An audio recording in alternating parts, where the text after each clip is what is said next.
Welcome to 180 Degrees, brought to you by the Sustainable Energy Authority of Ireland and supported by the Government of Ireland. Our mission is to be at the heart of Ireland's energy revolution. In this season, we share with you the stories of people across Ireland working towards a cleaner energy future. We discuss energy efficiency in the home, electric vehicles and Ireland's charging infrastructure.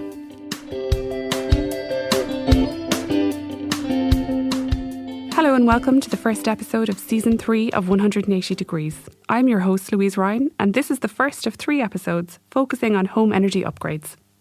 We're chatting to homeowner Cormac Madden, who talks us through his home energy upgrade that took his 1960s home from a BER rating of G right through to an A. Then we chat to architect and founder of Optimise Home, Denise O'Connor, about her experience of including energy efficiency in the design of a home renovation project. Just before we hear from Cormac and Denise, let's talk about the building energy rating of your home, more commonly referred to as your BER. The government has a target of upgrading 500,000 homes to a B2 rating in Ireland by 2030. But what is a BER, and how many of us know what our BER is? I would know, I'd be aware of it. I'm looking at buying a house, so I've seen it pop up. It's the energy rating of a home. That's all I know. It affects the price, I suppose, but just the efficiency, how much you're going to be paying on your bills, and then I'd be fairly concerned with the environment, so I'd want my home to be green and efficient. Obviously, it lowers your bills, but I'd be more concerned about the environmental impact of it. I think it's a D from what I remember. It's not great, no. So we bought it a couple of years ago, and yeah.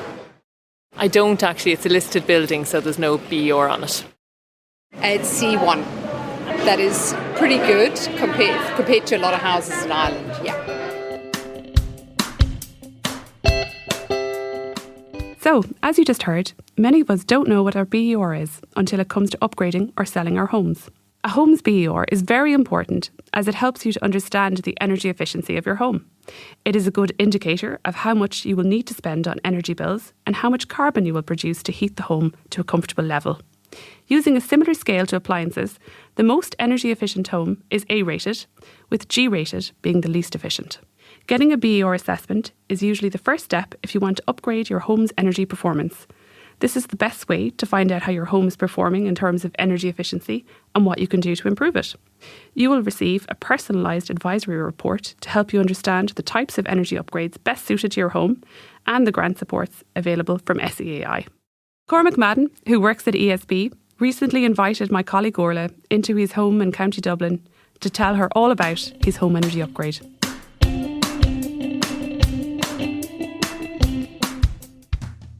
Hi Cormac. Hi Orla, how's it going? Good, thanks. Thanks for letting us into your house. This is great. So how long have you lived here? We've lived here since 1996, so it was late, about September 1996. And do you know how old the house is? We think 1960. We just got the title deeds back about a week ago, but they're very thick, so I haven't gone through them yet, but 1960 we think. Do you know what the BER was when you moved in? I should remember, I think it was either F or G. So I've read since it was the worst era for our house building because it was cavity block and suspended wooden floors. And older housing with thicker walls would have actually been better, funny enough. So you could draw a graph and we'd be at the low point of the graph. So it's pretty low down.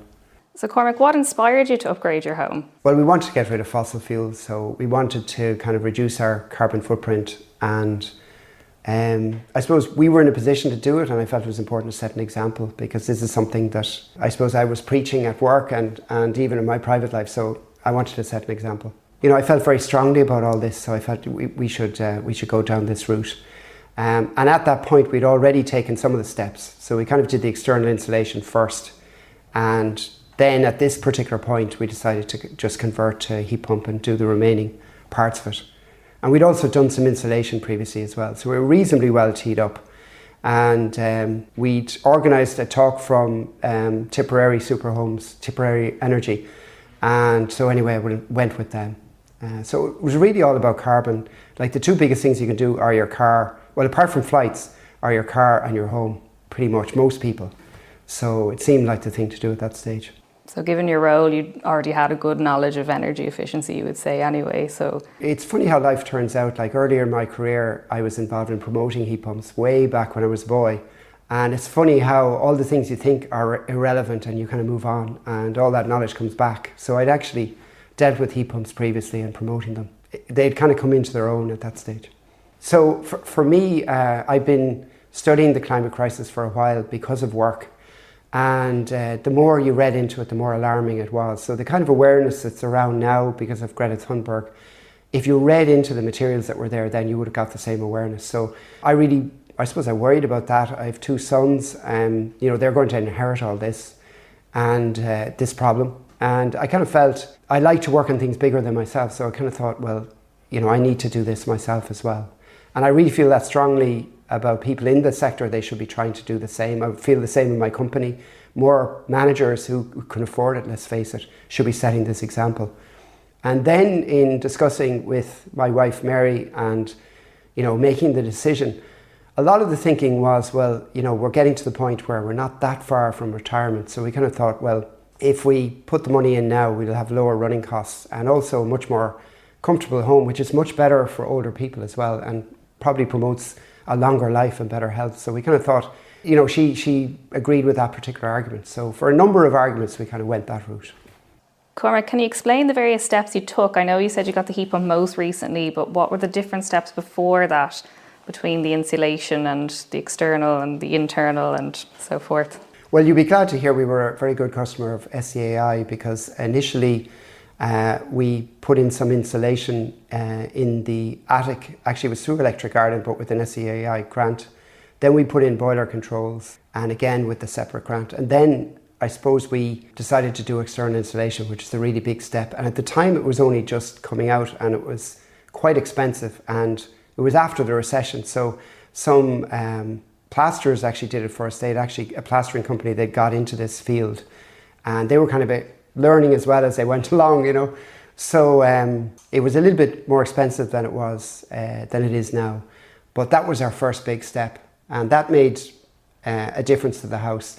But I always think it's a bit like a boat. If there's one hole in the boat, it still sinks. So there were still some sources of heat loss in the house. So that kind of takes away the good of the work you've done.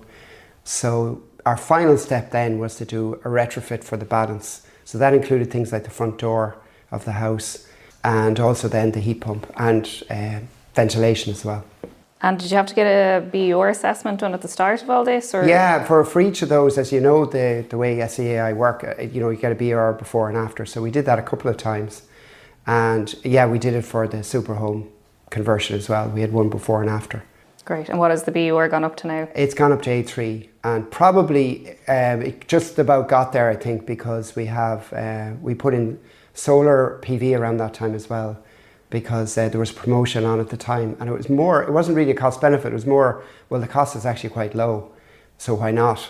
And what we discovered then is that for every unit generated, if you have your heat pump heating the water, you're actually getting 3 equivalent units of heat into your hot water. So it's actually a perfect combination. So it worked quite well. And how long did all of this take? Are we talking 2 years, 3 years, 10 years? I'd say it was about a 7-year journey, about that. I forget some of the years, but I remember the external installation was just after the recession. So I think that maybe 2009, 2010, that kind of time. And then I just looked it up recently. Our super home conversion was 2016, which would have completed it. So 6 or 7 years in all. So we kind of did it in stages as we could afford different things. And did you manage the project yourself, Cormac, or did you have somebody in doing different parts for it? Well, that's the great advantage. The easier bits, kind of like the insulation and so on, we got a contractor to do that. Or in one case, Electric Ireland organised it, and they organised the contractor. But the great beauty of super homes is, and what we really liked about it was its credibility and the fact that you were walked through the plans. You had a proposal, you were walked through them by an expert who can answer any question, and then they project managed for us. And that was a huge advantage because we'd come through an extension to the home, a building project, and it spanned a little bit into the recession, and it went a little bit pear-shaped at times, and we managed to recover it. But it was quite an exhausting kind of an experience. So to have a company doing the project management for you and, taking all that worry away was just excellent. Yeah, that sounds great. I can imagine, because it just keeps growing, really, the project, doesn't it? So it does, and if you have to deal with the contractors and keep on good terms with them, but also then be the paymaster and be the person who says, well, we can't pay you yet. It's very hard to do that. So if a third party is doing that for you, who's controlling the purse strings, it's much easier. Can you describe how the house feels now compared to when you started the project all those years ago? There's really no comparison. Like, we thought the house was fairly warm, but it would get cold if you turn the heating off. Now it's always warm at all times, and there are no drafts either. So it's completely different kind of feeling in the house. And a few stories I tell about the thing, and they're absolutely true, that in the winter time we have a lot of glass here, so a lot of sun comes in and it feels warm in the house. There's sunshine coming in, and I'd often go out to go somewhere in my shirt sleeves, and I'd have to run back in the door again because it's actually cold outside and I didn't realise. And that's what it's like. The outside, you have a constant temperature inside. It doesn't matter what's going on outside. So that's huge. And the other story I tell is we have 2 wood stoves, and my wife really loves fires, and we literally haven't lit it since the day that the thing was commissioned by Superhomes. So it's that feeling of constant heat. So I'm convinced, based on the experience, that in the future it won't be a new kitchen that'll be the status item that people will kind of save up for in their house. I think it'll be the conversion to a heat pump, because it is such a nice way to live that I just think people will want it. It'll be the must-have type of thing for people who want to do something with their home. Yeah, it's brilliant. I think people really need to experience it to understand, because even sitting here in my jacket, I'm quite warm. Yeah. It's lovely, like, it's just very comfortable. But I think sometimes it's hard to express that to somebody if they haven't been in the house themselves. You have to experience it, I think, or say a relative or somebody you know has a home conversion, and you then visit them for a period. You know, you're kind of at a dinner party or something. You then experience it. But you're right, you just have to experience it. Nobody would believe it. I don't think we kind of realise how cold our houses get normally. We're just kind of used to it. Yeah, and I think Irish people definitely just take it for granted that the house is going to be chilly. Exactly, it's a form of hardship. 6 months of the year, and that's just what we have to put up with. It's part of who we are, maybe, or something, I don't know. And so what do you enjoy most about your house now that you've done all this work? Well, I enjoyed the fact that I think we've taken one huge step for low carbon. So there's a couple more to go, you know, but I think we've taken a really significant step. So the next one will be the car. But I think this is the tough one, and we've got through it, and it's done. And we've had the years to enjoy it as well. I'm glad we tackled it first, because our sons are still with us. They're adult now, and it won't be long before they go. So, you know, they've benefited from it. So, yeah, and it's just, I suppose, just the comfort of it. It's nice and bright. We tend to live our lives here like a lot of Irish people in the kitchen. So it's just a lovely life. You know, it's warm, it's bright. And we've become very, very fond of the house as well. We don't travel all that much or go away that much because there's really no need. We just love it where we are. Well, that's a brilliant endorsement, really, isn't it? Yeah.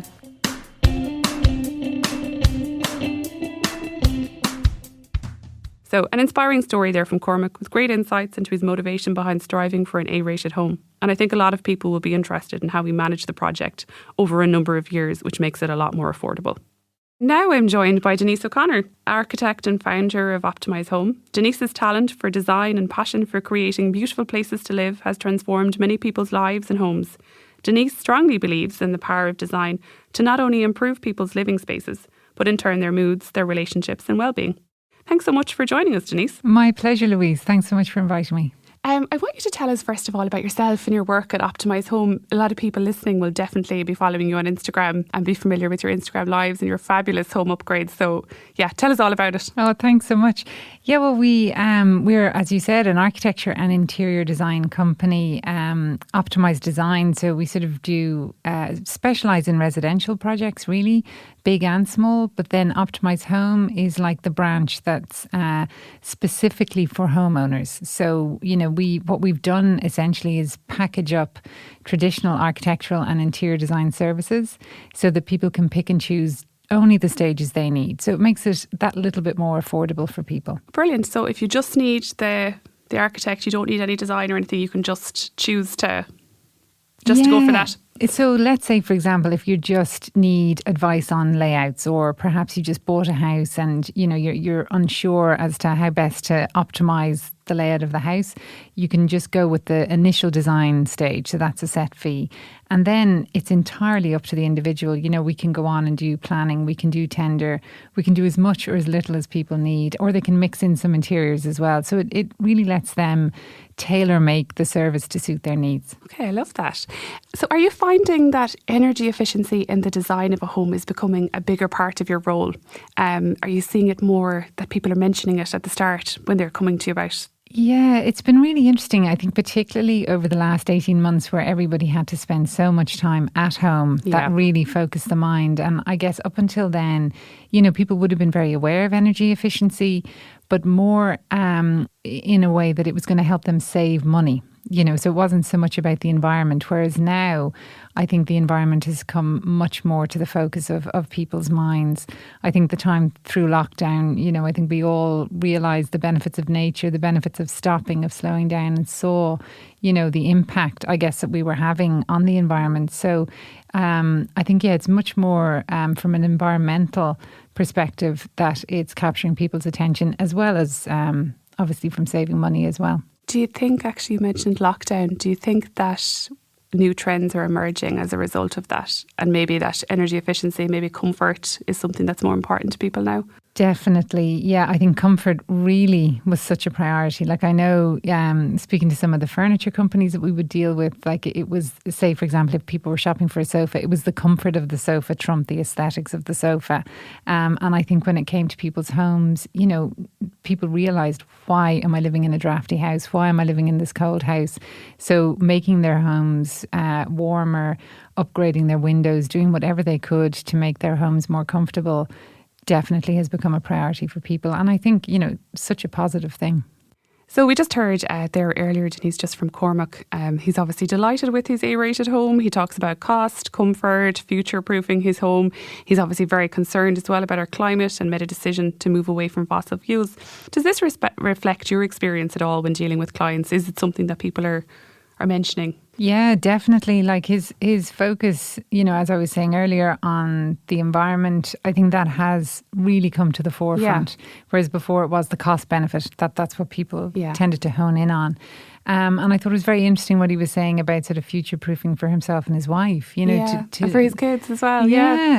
So you're sort of helping the environment, helping yourself, helping your bank balance. There's so many positives. Yeah. And the other thing I like there are two things that we can do ourselves, look at the cars that we drive and our homes. And your home is such an easy win, I suppose, to try and look at your impact on the environment. It's probably the biggest place you can make a difference. It is, And then, all the grants available, making that little bit easier. So, it's a great place to start. And I'm always interested on this one. I'm looking for a house at the moment, and I will say I don't think a BER, because it's so hard to buy a house, but I don't think a BER will turn me off. No. But do they mention the BER to you when they come to you? Do they say, oh, it's a G, it's an F? Do you know? Some people do. It sort of depends on the individual. Some people are super organised and they will give you all the information. Others, if they're buying an older house, they've just decided it's no good. We just need to improve it. Like everything needs to change. Everything needs to be upgraded. So, it just depends on the individual, I would say. Yeah, and are they considering now as part of that, just say they've bought an older home that needs to be completely revamped, so it's in a complete mess. Are they saying to you, it's a G, they also want to bring it up as well, so they know that they have to increase the energy efficiency as well as bring it into kind of modern times? Yeah, so like what we would do with any client would be we give them what we call a little briefing document, and that's where we encourage them to put their whole wish list down. Okay. And right up near the top would be things like, improve the energy efficiency, new windows, new heating systems, so that those things are really to the forefront of people's minds, which is brilliant.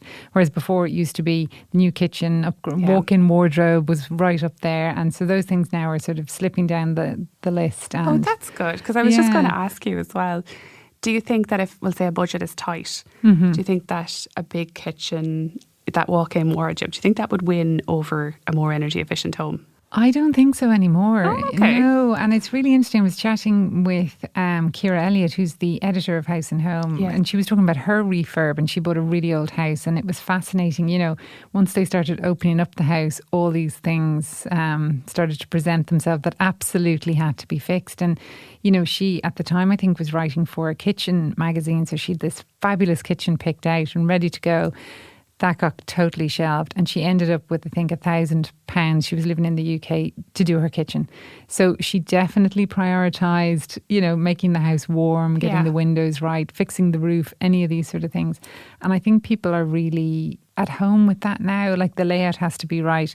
You have to be comfortable. There's absolutely no point investing in a fabulous kitchen if you're freezing cold in your house. It doesn't make any sense whatsoever. I know. I just never want to sit in a freezing kitchen. No, you wouldn't. And do you think that as well, that renewable technologies such as heat pumps, solar PV, are they appearing on those wish lists when they come to you now a little bit more? Heat pumps, definitely. Okay. Things like triple glazing, people are looking for that. So yes, 100%, definitely, yeah. And so you think there's more awareness around heat pumps as well? Yeah, then? there is, and I think people are seeing them in other people's houses now. So say if I look back maybe 8 years ago, nobody had a heat pump, so people were nervous of them, and we found even certain contractors were scared of them because they weren't used to fitting them. So people tend to go with what they know. But now people have seen other people who have them, and people are raving about, everything, all the benefits that come with them. So, they're definitely really interested in exploring that. Well, that's really good, actually. Yeah, because I definitely think that is something that helps when you see it in someone else's home that you know. Yes. And then you're like, oh, okay, I trust them. Yeah. I'm more likely to try out that technology now. Yeah, yeah. And then, do you think that clients are more aware now of government grants available for energy upgrades? Yeah, I think it's really interesting. I think I was chatting to one of the energy contractors actually recently, and he was saying there's 3 types of people. So there's the people who know about the grants and who avail of them. There's the people who know about them but think they're too much hassle to go down that route. And then there's people who just aren't aware at all. And, my experience of talking to people is there's a lot of misinformation out there depending on who they talk to. So certain contractors might tell them, one that we come up against all the time is that they're told it's more expensive to avail of the grant than not to avail of the grant in the long run, because you're going to pay more to the contractor to get the work done. But that's complete nonsense. There's rigorous steps that the contractors have to take to get the certification. So it just means you're getting an excellent job. I know, and it's quality over over cost. Yeah. So I think for people starting out in this journey, you really need to do your research and go with a recommended contractor. Just don't take anybody's word, because there's a lot of people with the wrong information out there, which is unfortunate. I think as well as that, I think you only want to do it once and you want to do it right. Yeah. So why take the risk as well? You wouldn't get a kitchen fitted by someone who wasn't experienced. So I don't think you'd get your insulation done by someone who wasn't experienced, maybe, or that you can't stand over. Exactly. Or your gas or your plumbing done. Exactly. So it's really important to make sure it's done properly. So we all know getting your home renovated is both disruptive and expensive. So, but at the end of the project, what feedback do you get the most often? Like, what are people happiest with? What do they come back to you and say? Oh, I love the kitchen, or I love the floors, or I love the windows? Yeah, it's really funny, actually. Often it's the practicalities. So, believe it or not, one of the things that so many of my clients are absolutely over the moon about would be their utility room, for example. Yeah. So often they've come from a home where there was no utility room, there was no space to hang clothes. Particularly if they're going for underfloor heating and things like that. So it just means clothes are drying really quickly, where they might have had a clothes horse out for weeks on end and the things never really dried. And then other things are how the family are behaving slightly differently or interacting together in a way that they wouldn't have been able to do before. So whether that's, they're able to have big family gatherings now because they've space to entertain, or, the kids might have their own space. So that actually we had clients who said their kids were better behaved once they moved in. Simply because they weren't all in the same space all together. So they all had their own little space to gravitate towards, and everything was just a little bit calmer. So it's really lovely to see how they inhabit the house and how it does impact and enhance their day-to-day lives. So how design can change the complete behaviour and lifestyle of a family. That's it. Actually, a friend of mine, she was building a house and her only request was that she had a big walk-in hot press. That was it. That's all she wanted. That's all she wanted. Well, I did up my house a few years ago, and it all started because I needed a bigger fridge. I literally couldn't keep food in the fridge. It was constant trips. I have a tiny fridge at the moment, and it's all I want is a big fridge. A big fridge. Yeah, no, it's great. What's been your favourite or most memorable project, Denise, that you've worked on? Oh gosh, there's so many. I mean, there's one that really stands out. It's funny, I was thinking about it recently, and it very, it was a 3-bed, semi-detached home in Rathfarnham, but it was just for the loveliest family. They had 3 little kids. We did everything from the architecture to the interiors with them, step by step. And one of their sons had special needs. So the house had to be designed in a very particular way for him. And it was just really interesting. It was really interesting trying to understand what he needed and then how to incorporate that, but create their dream home for them and their other 2 children as well. So it was just brilliant because it sort of forced me to do things that I wouldn't have done with the design and the layout, but how that opened up so many new possibilities. And then just seeing them move in and how they just loved it, settled in. It was really, really lovely project to work on. Really good, really good. For anyone listening who's thinking about upgrading their home, Denise, at what stage should they get in touch with you and what can they expect? Will you just tell us a little bit about the process? I know we touched it at the top of it, but get in touch. Just say you've just bought a home, you want to upgrade it. Okay. Or maybe you've been saving for it for a few years and you're finally ready to make the step. Ready to go. So we would say as early as possible. Okay. It's never too early, even if you just want to chat. So we try, that's one of the things, particularly with Optimise Home, we try and make it as easy as possible to interact with us. So you can go and book a call on our website or Instagram, any of the social media channels. There's a little link. And that will let you book a call at a time that suits you with one of our team. So then you can chat to them about what you need.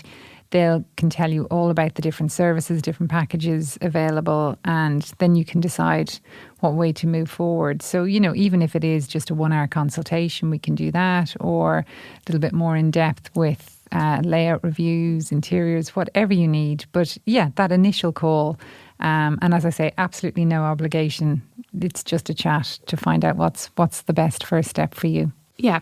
So, and what can they expect then, Denise, once they've decided that they do want to move forward? Yeah. What's the next step? So once, they've decided on the ideal pack for them, they would be assigned an interior designer or architect or a combination of both to work with them. And, typically we would go out, we would meet them in the house, we organise surveys, all of that, and we give them a very detailed briefing document. So that's where they can put down absolutely everything. We encourage them to be as detailed as possible.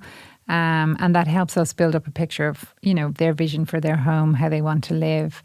And then from there, we put together layouts. We draw everything in 3D. And, after a number of weeks, then we meet up again and we have a handover with them. So now handovers can happen virtually or in person, really depends. And then from there, once we've handed over, what we try and do is give people everything they need to move forward from that stage themselves. So we would have a list of recommended suppliers, trade people. We would recommend, for the interiors where people need to go, or if they wish, we can help them then with the next step. So our whole thing is trying to make it demystify the process, but to empower people to tackle a project themselves. Brilliant.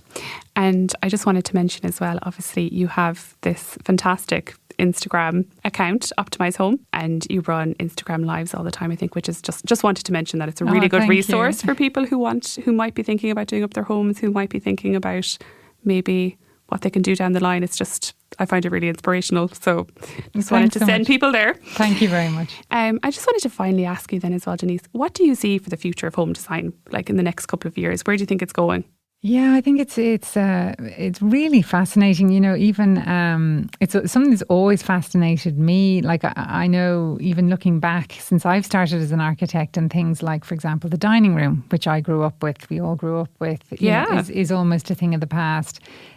Even discovering things, little nooks and crannies that were in houses that I never knew what they were, but discovered they were telephone rooms. So, when the telephone would have under come the in. stairs kind of a thing. Yes, or they would have had them to the front of the house. So it is amazing to see how homes have evolved. And I think now one of the things that's come out of this time is the need for flexibility, the need for homes to be able to adapt. So I think sort of planning houses that can bend and flex to suit our needs, whether it's throughout the day or over, the course of a number of years as, say, kids grow up or people get older or things like that. I think size as well, size of houses, just because of space and things. Learning to live in a more compact way, I think, will be something that we'll see into the future, and just more clever ways of designing houses so that there is plenty of storage, because I think that was one of the issues with a lot of new homes that would have been built maybe 15 years ago.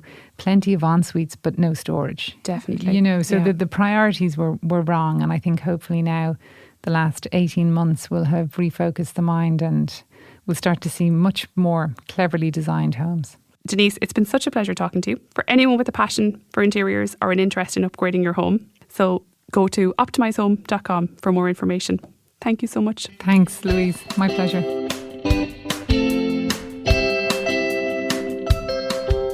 If you'd like to find out more about home energy upgrades and where to start, then please visit seai.ie/home energy upgrades. In the next episode, we're going to talk about heat pumps and why they're so efficient. We'll hear from Cormac again, and an SEAI expert who can explain exactly how they work. Thank you for listening to today's episode. If you've enjoyed it, then please like, share and subscribe to our podcast. You'll find previous episodes on our website, seai.ie/podcast, along with information about our grants and supports. Until next time.